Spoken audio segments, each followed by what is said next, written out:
رب العالمين والصلاة والسلام على سيد المرسلين محمد وآله وأصحابه أجمعين أما بعد أعوذ بالله من الشيطان الرجيم بسم الله الرحمن الرحيم لقد كان لكم في رسول الله أسوة حسنة لمن كان يرجو الله واليوم الآخر وذكر الله كثيرا صدق اللہ العظیم۔ محترم بزرگوں اور عزیز دینی اور ایمانی بھائیوں اور ماؤں بہنوں، یہ جلسہ جو ہے یہ سیرت النبی اور اصلاح معاشرہ کے نام سے ہے،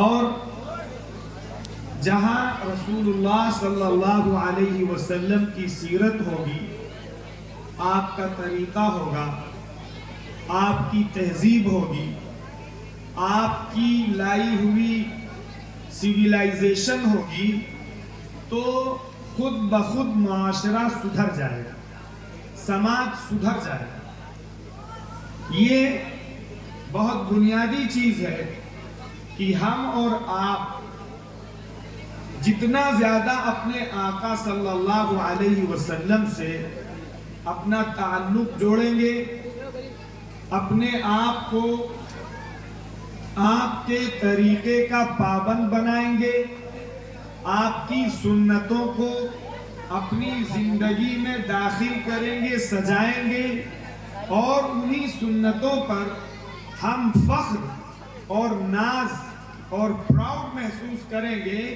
اتنا ہی زیادہ اللہ تعالی ہماری زندگی کے اندر سکون و اطمینان عطا فرمائے، اور زندگی جتنی زیادہ سنت سے، حضور اکرم صلی اللہ علیہ وسلم کے طریقے سے دور ہوتی جائے گی، اتنا ہی زیادہ ہم اور آپ مصیبتوں میں، پریشانیوں میں، الجھنوں میں، تنگیوں میں گرفتار ہوتے جائیں۔ اس لیے جو جلسے ہوتے ہیں، بہرحال 11 بجے کے بعد میں تقریر نہیں کرتا، کوئی ایک لفظ بھی اس کے بعد نہیں بولتا، اس لیے کہ جلسے کا مقصد دین کو زندگیوں میں لانا ہے، اور اگر جلسے سے کسی آدمی جو فجر کی نماز کا پابند ہے، پڑھتا تھا اور نماز قضا ہو جاتی ہے، تو میں سمجھتا ہوں کہ وہ جلسہ شاید بجائے خیر کے لیے وہ شر کا ذریعہ بن جائے۔ اس لیے پروگرام مختصر ہو، تھوڑا ہو، باتیں ہو، اور باتوں پر ہماری زندگیوں میں عمل آئے، تب تو ہمارا جلسہ سود مند ہے، ہمارا جلسہ فائدہ مند ہے۔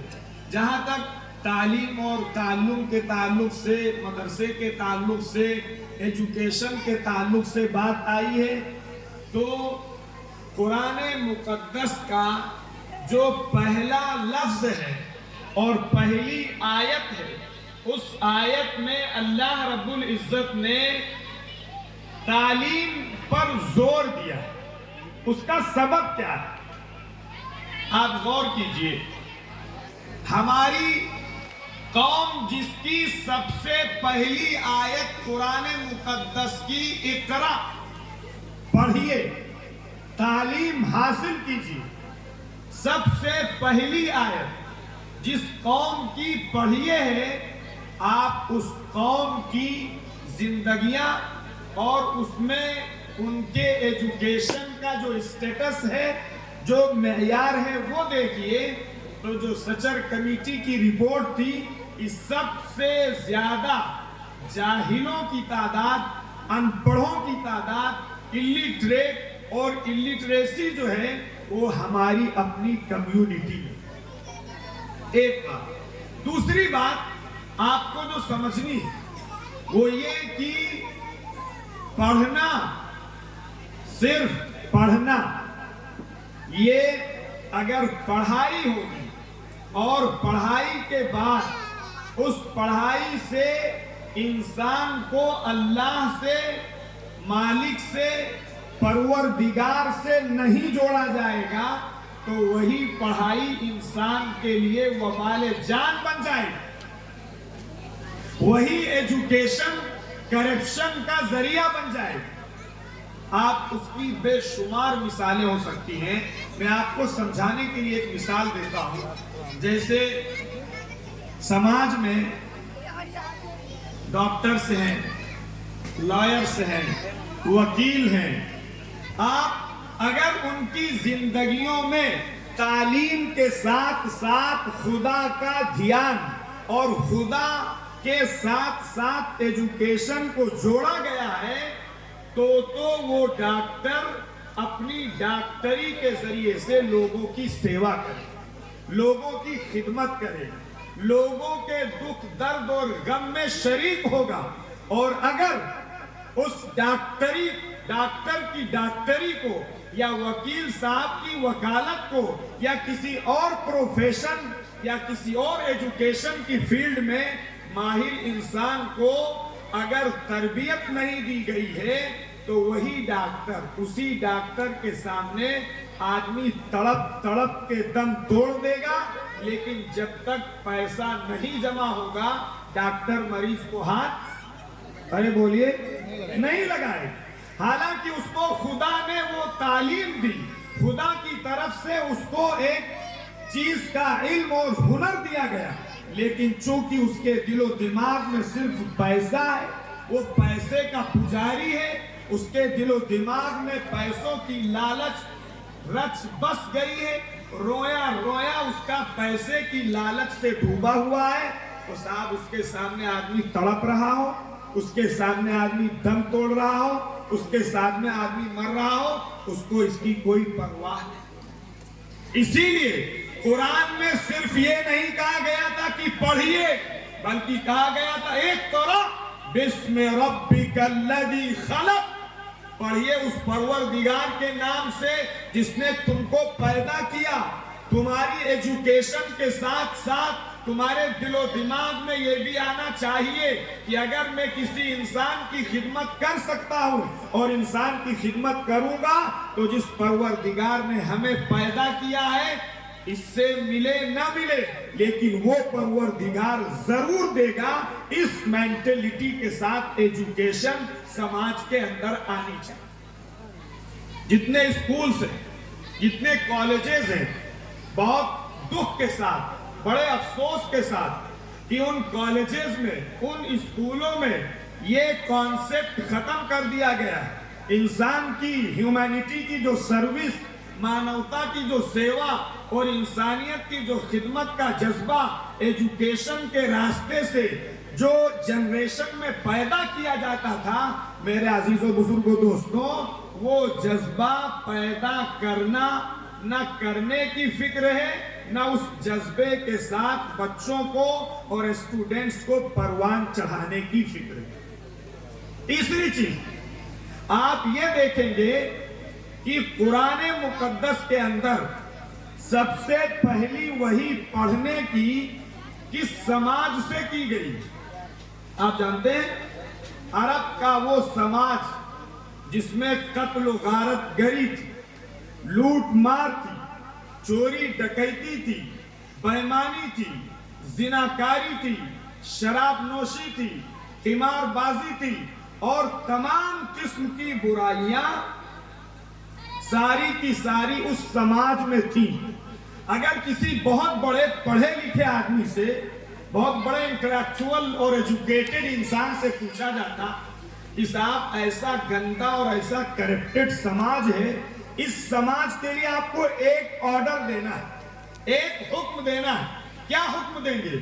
تو بہت پڑھے لکھے لوگ یہ بھی کہتے کہ صاحب چھوٹی چھوٹی بچیوں کو پیدا ہونے کے بعد زمین میں دفن کر دیا جاتا ہے اور باپ جا کے خود سے اسے دفن کرتا ہے۔ وہ وقت نہیں، ورنہ میں آپ کو سناتا آقا صلی اللہ علیہ وسلم کی خدمت میں صحابہ نے یہ واقعہ سنایا کہ میں نے اپنی بچی کو اپنے ہاتھوں سے دفن کیا بچی چلاتی رہی، ابا ابا کہتی رہی، لیکن مجھے ترس نہ آیا، میں اس پر مٹی ڈالتا رہا اور وہ بیٹی ابا ابا کہتی رہی، آخرکار میں نے اس کو مٹی کے نیچے بند کر دیا۔ وہ صحابی بھی رو رہے ہیں، آقا صلی اللہ علیہ وسلم بھی رو رہے ہیں، سارے صحابہ رو رہے ہیں، اور وہ اپنی سرگزشت وہ بیان کر رہے ہیں کہ میں اس طرح کا انسان تھا، اور یہ عام بات قرآن میں اس کو بیان کیا گیا ہے۔ تو اس سماج کے لیے اگر کسی پڑھے لکھے آدمی سے پوچھا جاتا کہ بتاؤ آپ اس سماج کے لیے کیا حکم دیتے ہیں، تو کہتا کہ سب سے بڑا گناہ یہ ہے کہ چھوٹی چھوٹی بچی کو دفن کیا جاتا ہے، لہذا سب سے پہلے بچیوں کے دفن کرنے کے اوپر ممانعت کا اور اس کو منع کرنے کا حکم ہونا چاہیے۔ لیکن قرآن نے یہ حکم نہیں دیا۔ زناکاری عام تھی، لوگ زنا کر کے اس کو فخر کے ساتھ بیان کرتے تھے۔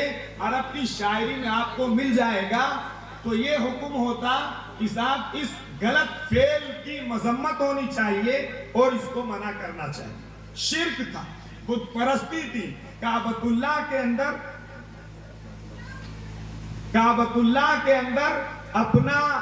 اپنے وہ لوگ 360 بت رکھے ہوئے، اور شرک سب سے بڑا گناہ، اللہ کے ساتھ کسی کو شریک کیا جائے، اللہ کی صفات میں، اللہ کی ذات میں کسی کو شریک کیا جائے، اس شرک کے گناہ کی خدا کی بارگاہ میں معافی نہیں ہے۔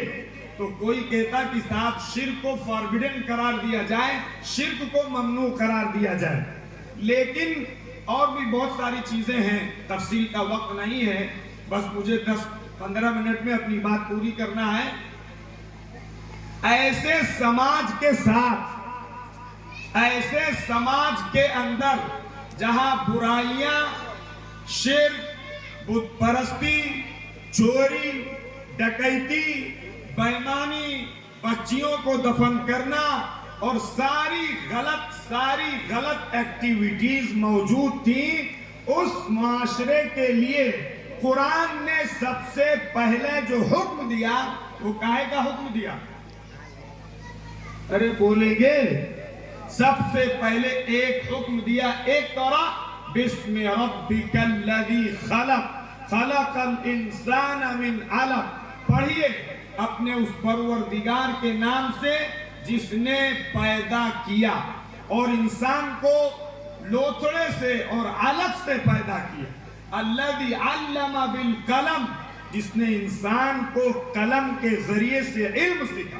وعلم الانسان ما لم يعلم، اور انسان کو وہ سکھایا جس کا اسے علم نہیں تھا۔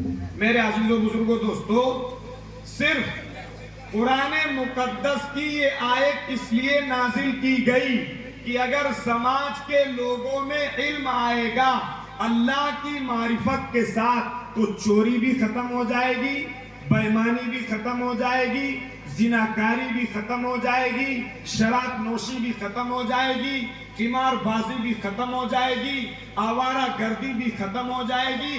تمام قسم کا کرپشن، صرف ایجوکیشن کو خدا کے نام سے اگر جوڑ دیا جائے تو تمام قسم کا کرپشن ختم کیا جا سکتا ہے۔ اس لیے قرآن مقدس کی پہلی وحی یہ نازل ہوئی۔ بہت افسوس کے ساتھ آپ سے یہ کہنا پڑتا ہے، اور ہم لوگوں کو سوچنا چاہیے، اس میں گارجین کی بڑی رسپانسبلٹی، گارجین کی بڑی ذمہ داری ہے۔ ہمارا جو نوجوان بچہ ہے وہ جس بے راہ روی کا شکار ہے اور جو تعلیم حاصل کر رہا ہے وہ ایم لیس کی پڑھائی۔ ایم لیس کا مطلب اس کے سامنے کوئی اپنا ٹارگٹ نہیں ہے، کوئی ایم نہیں ہے کہ مجھے صاحب جو ہے ایم ایس بننا ہے، یا ہمیں جو ہے وہ کسی آئی ایس اور پی سی ایس کی پوسٹ کو اور ایگزام کو کوالیفائی کر کے بڑا بننا ہے۔ یہ ان کے دل و دماغ میں چھوٹے سے لے کے بڑے تک بہت سارے لوگ ہوں گے کمیونٹی میں جن کے ایم جو ہے وہ نیچے کے، کسی کے بڑے کے، کسی مڈل کلاس کے، لیکن ہماری کمیونٹی کا 95% ایسا ہے جس کی پڑھائی کا کوئی مقصد نہیں. اور اگر میں آپ کو مقصد بتاؤں تو شاید آپ پورے طور پہ میرے ساتھ متفق ہوں گے. ہماری کمیونٹی کے بچوں کی ایجوکیشن کا صرف ایم اتنا ہے کہ میں ہائی اسکول کر کے پاسپورٹ بنواؤں گا اور اس کے بعد دبئی، کویت، قطر جاؤں. یہ ہماری کمیونٹی کے ایجوکیشن کا ایم ہے. اور مجھے کہنے دیجئے، جو ہمارے بھائی، جو ہمارے عزیز، جو ہمارے دوست دبئی اور کویت اور قطر رہتے ہیں، آپ دیکھیے ان کے بچوں کا کیا حال ہے. انہوں نے اپنی پوری زندگی وہ وہاں سے کس طرح سے پیسے کماتے ہیں، کوشش کرتے ہیں، تگ و دو کرتے ہیں کہ ہمارا بچہ پڑھ جائے، ہمارا بچہ سنور جائے، ہمارا بچہ بن جائے، ہم اپنا پیٹ کاٹ لیں گے، ہم تھوڑے دن اپنے گھر سے پردیس میں رہ لیں گے. لیکن صاحب ایک بڑا موبائل اور ایک بائک اور اس کے بعد پھر اس کی آوارہ گردی اور اس کے بعد پھر وہ باپ جب لوٹ کے آتا ہے اپنی زندگی کا قریب حصہ دبئی اور کویت اور قطر کے اندر لگا کے جب آتا ہے تو اس کی اپنی پوری زندگی کی کمائی میں 2-4 ایسے بچے ملتے ہیں جو ہر وقت اس ماں اور اس باپ کے آنسو چھلکاتے رہتے. ایسے سینکڑوں چہرے میری نگاہوں کے سامنے ہیں کہ باپوں نے یہ کہا کہ مولانا صاحب میں نے پورے جتن کر ڈالے، پوری کوشش کر ڈالی، اپنے آپ کو پردیس میں رکھا، اپنے بچوں سے دور رہا، اپنی بیوی سے دور رہا، اپنے ابا اور اماں سے دور رہا کہ کاش ہم کچھ کما کے اپنی کمیونٹی کے لیے، نہیں اپنی کمیونٹی کے لیے تو کم سے کم اپنی فیملی کے لیے، اپنے بچوں کے لیے کچھ کر جائیں. لیکن اس کی پوری زندگی کا خلاصہ اگر ہمیں اور آپ کو برا نہ لگے تو بہت معذرت کے ساتھ 2-4 آوارہ بچے ملتے ہیں بس. یہ بہت بڑی کمی کس کی ہے؟ زیادہ وہ بچہ ہے، بہرحال اسے بھی سمجھنا چاہیے، اسے بھی اپنا ایم فکس کرنا چاہیے، اسے بھی ایجوکیشن میں اپنے آپ کو فوکس کرنا چاہیے اور اپنا ٹارگٹ بنا کے چلنا چاہیے. لیکن اس سے بڑی ذمہ داری اس کے باپ کی تھی، اس سے بڑی ذمہ داری اس کی ماں کی تھی کہ اس کی ماں اپنے بچے کو وقت دیتی، اپنے بچے کو سمجھاتی کہ بیٹا تمہارے ابا اس طریقے سے کام کر رہے ہیں، محنت کر رہے ہیں، کوشش کر رہے ہیں، وہ تم کو کچھ بنا ہوا دیکھنا چاہتے ہیں، ان کے دل کے یہ ارمان ہیں، ان کے دل کی یہ تمنائیں ہیں. لیکن صاحب ہوتا یہ ہے کہ ماؤں کو فرصت نہیں بیٹوں سے گفتگو کرنے سے، اور جب وہ بچے اپنی عادتوں میں برے پختہ ہو جاتے ہیں اور ایڈکٹڈ اور ہیبیچول ہو جاتے ہیں، مضبوط ہو جاتے ہیں، پھر صاحب خون کے آنسو رونے سے آپ یاد رکھیے جو چیز بگڑ چکی ہے اسے بنا پانا بہت مشکل ترین.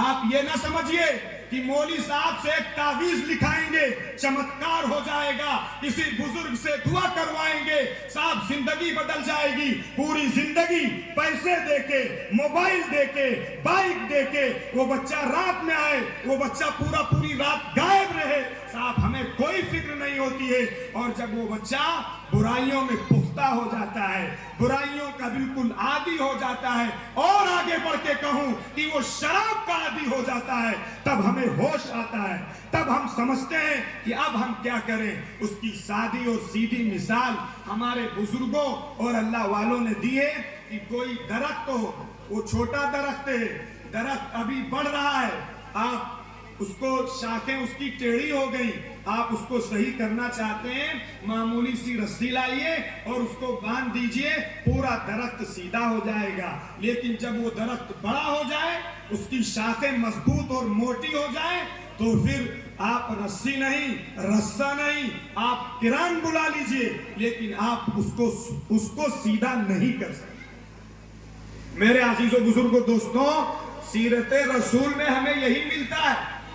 آپ جانتے ہیں ماؤں نے، باپوں نے اپنے بچوں کی تربیت کیسے کی تھی، اپنے بچوں کو پروان کیسے چلایا تھا، اپنے بچوں کو دلوں میں قرآن کی عظمت کیسے پیدا کی تھی، اپنے بچوں کے دلوں میں آقا نامدار تاجدار بطحا محمد رسول اللہ صلی اللہ علیہ وسلم کی محبت اور آپ سے عقیدت اور آپ کے اوپر جانثاری کا جذبہ کیسے پیدا کیا تھا۔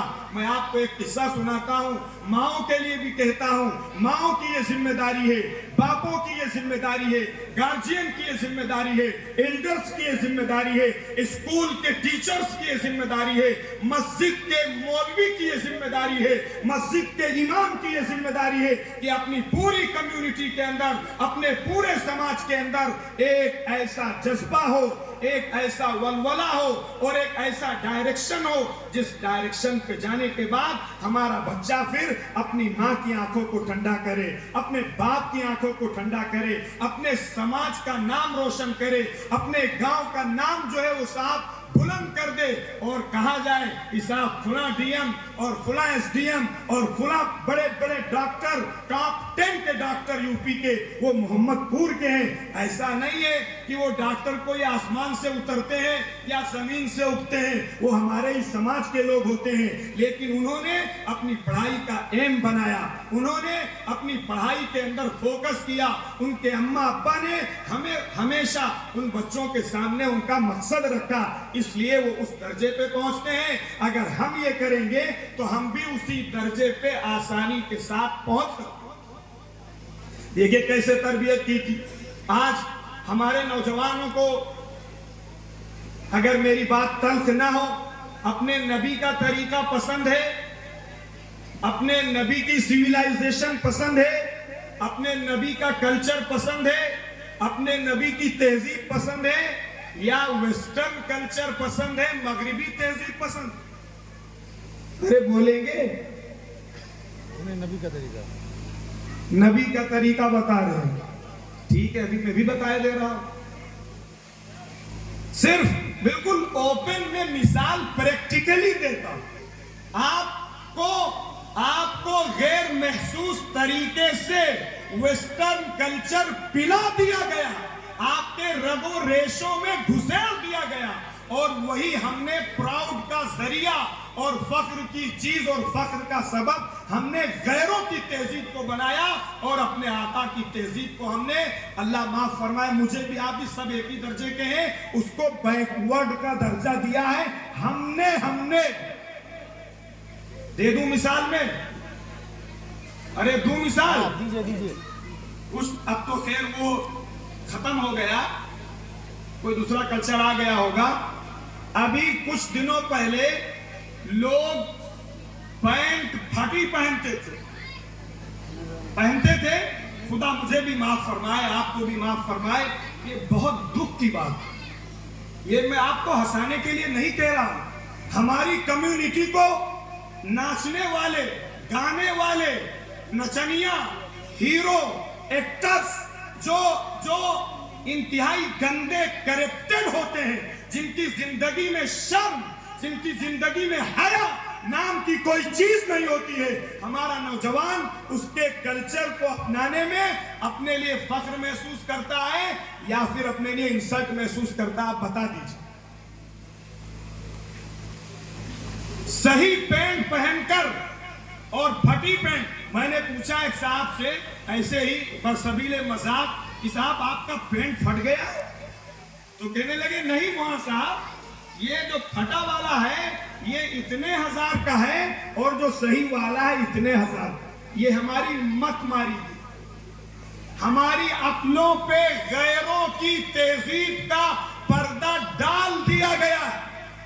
کیا کوئی آدمی جس کا سینس ہو، جس کے دماغ ہو سکتا ہے میری بات یہ آپ کو تھوڑی سی تلخ لگ رہی ہو، لیکن جو حقیقت ہے وہ تو کہا جائے۔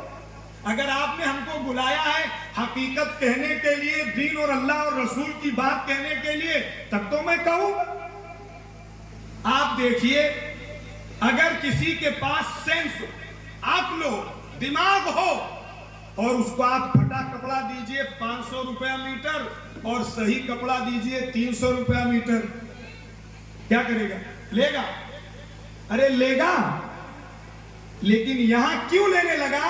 اس لیے کہ اس نے غیروں کی تہذیب کو سپیریئر سمجھا، غیروں کی تہذیب میں اس نے عزت سمجھی، غیروں کے طریقے میں اس نے اپنی سپیریئرٹی اور اپنا اسٹینڈرڈ سمجھا۔ اور نبی کا بھی طریقہ تھا کہ آپ کا کپڑا پھٹ جائے آپ پیوند لگا کے پہن لو، آپ پیوند لگا کے پہن لو۔ کوئی پیوند لگا کے پہننے کو اچھا سمجھتا ہے؟ میں بھی اپنے سے پوچھوں، آپ بھی اپنے سے پوچھو۔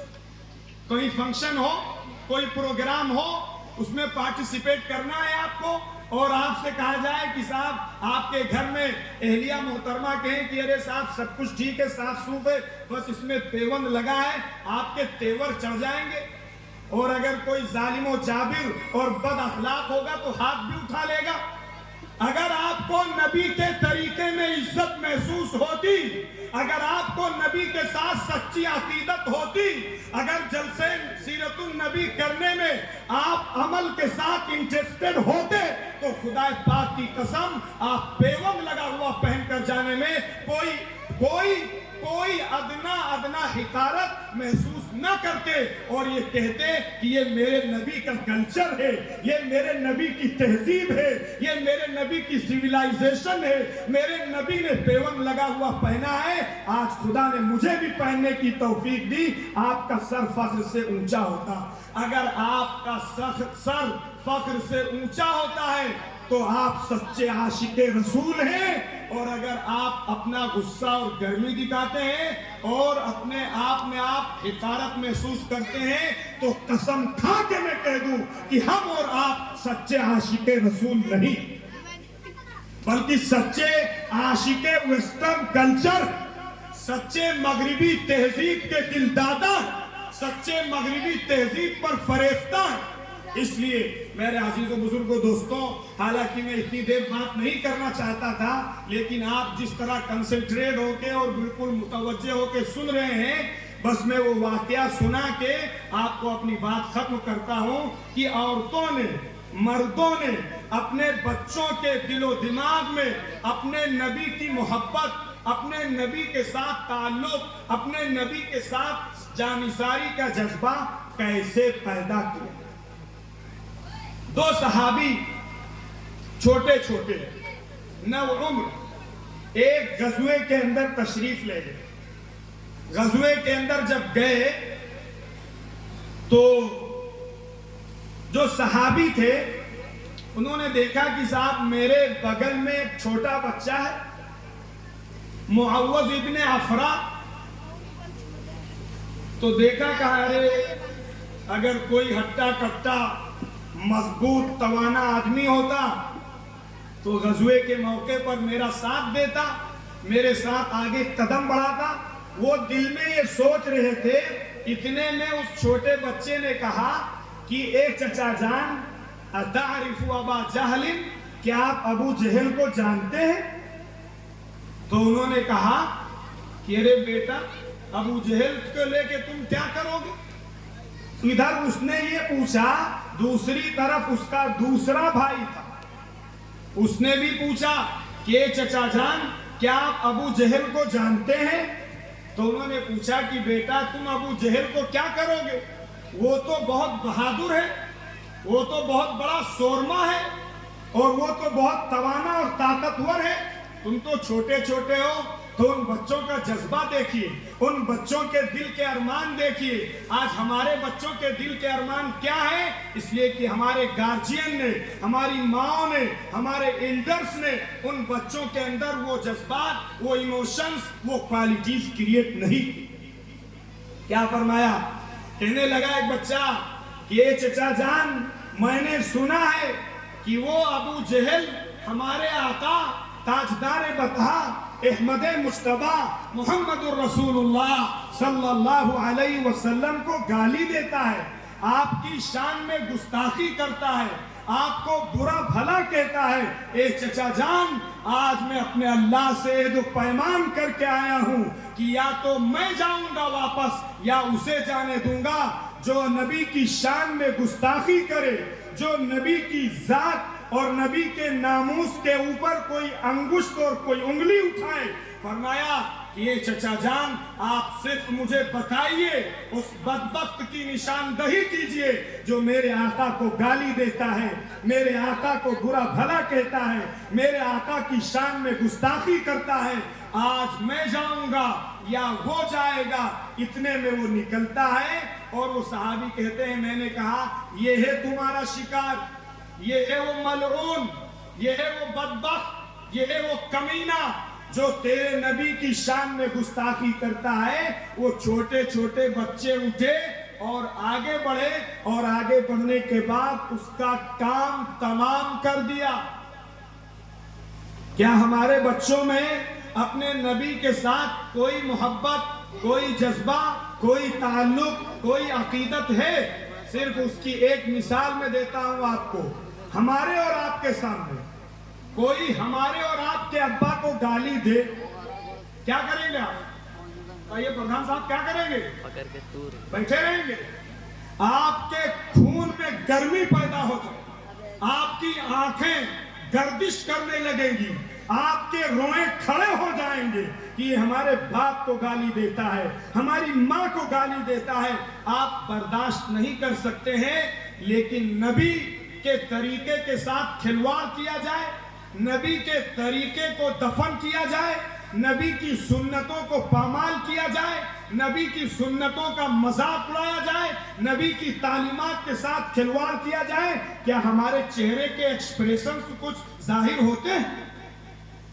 کیا ہمارے چہرے پہ کوئی غصہ آتا ہے؟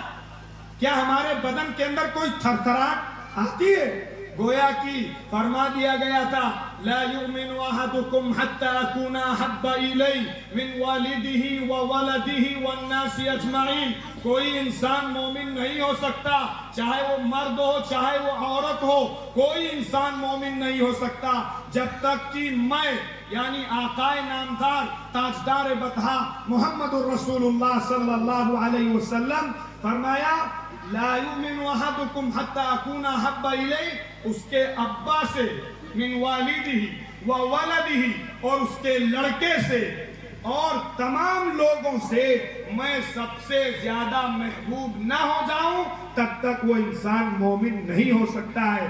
میرے عزیز و بزرگوں دوستوں، ہماری ایکٹیویٹیز، ہمارے اعمال، ہماری زندگی، ہماری صبح، ہماری شام، ساری کی ساری نبی کے طریقے کے خلاف، نبی کی سنت کے خلاف، نبی کی تہذیب کے خلاف، نبی کے کلچر کے خلاف، نبی کی جو تعلیمات ہیں ان کے خلاف ہیں۔